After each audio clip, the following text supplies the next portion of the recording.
কি ডারে এত বারণ করার পরে অনেক ঘর তুলছে, দাঁড়া ওর ইটির গোষ্ঠী মারতে চাইছি, চালিয়ে দেবো সবই। ও ভাই পুতার একটু তুমি ফেলে দিচ্ছ কেন? মাপজব দিত, তোমার সমস্যা কি বুঝলাম না। সমস্যা কি বুঝতেছিস না? তোরা কার কথা মতন আর কার মাপজব দিয়ে এই জায়গায় ঘর তুলিস? তুই তো সাহস তো কম না। যার জায়গায় সেটি কইছে নাইত ভাই। কই ও কই? ও ভাই এদিকে আসেন দেন, এই দেখেন পুতার ইচ্ছা ফেলে যাচ্ছে। হ্যাঁ কি করছে? কিরা ফেলাই দিচ্ছে? বড় ভাই অসুবিধা কি তোমার?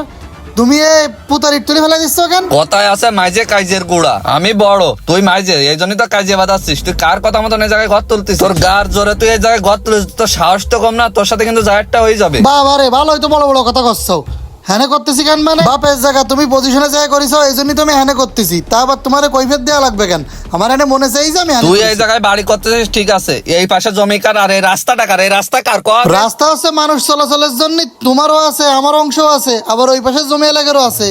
বড় আমি নয় কিছু, তোর জমি কোনা দেখবি, এই দেখ এই যে তোর জমি, এই ভালো করে চোখ মেলায় দেখ, এই যে এই তোর এই ঘরে চালের পানিও তো এই রাস্তার পরে পড়বে। ওরে বাবারে বড় ভাই, তোমার এত হিসাব নিকেশ? এই জমি নিয়ে বড়াই করতে চাও? এত ছোট মন তোমার?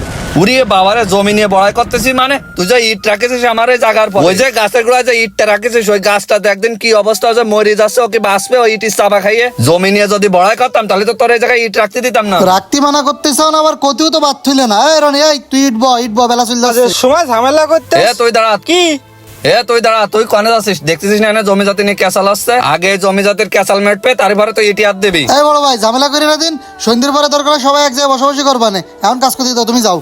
দাঁড়া, তুই কনে যাচ্ছিস? আমার এই বুকের ভাই ইট নিয়ে যাওয়া লাগবে। কি বসাবসি করবো? কোনো বসাবসি হবে না, আমার জায়গা তো ছাড়াই লাগবে। তুই এই জায়গায় ঘর করতে পারবি না, তোর এই জায়গায় বেরোনোর জায়গা নেই। তুই ওই পাকা রাস্তার কোনায় যাই, ওই জায়গায় ঘর করকে যা। শালা মে ভাইরে এত সম্মান করি, তাও এরকম করতে? বড় ভাই তুমি তোমার কাজে যাও। কি তুই বড় ভাইকে তর্ক করতেছিস? তো থাবা মারি দেবে একদম কানে। তুই ইটব।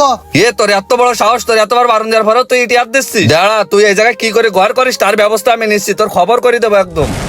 দেখেছিস রনি, নিজের আপন বড় ভাই ঘর করতে দিচ্ছে না। তুই তোর মতো কাজ কর, যাওয়াই আমি দেখতেছি, এবার আর ছাড় দেবো না। কি ব্যাপার বক্কা সাহেব, তোমারও বাইর তো কোনো সময় সম্পর্কে জ্ঞান বোধ নেই? আমরা অনেক গণ্যমান্য ব্যক্তি বসে আছি, তার আসার খোঁজ নেই। ভাই ওই রকমই গোয়ার দেখবেন, আসি আপনার সালিশ মালিশ মানবেন না। ভাই ভালো কথা, এনেন ধরেন নাস্তা করার জন্য, এটি রাখি দেন আপনি। কি দরকার ছিল? এটি রাখি দেন আপনি।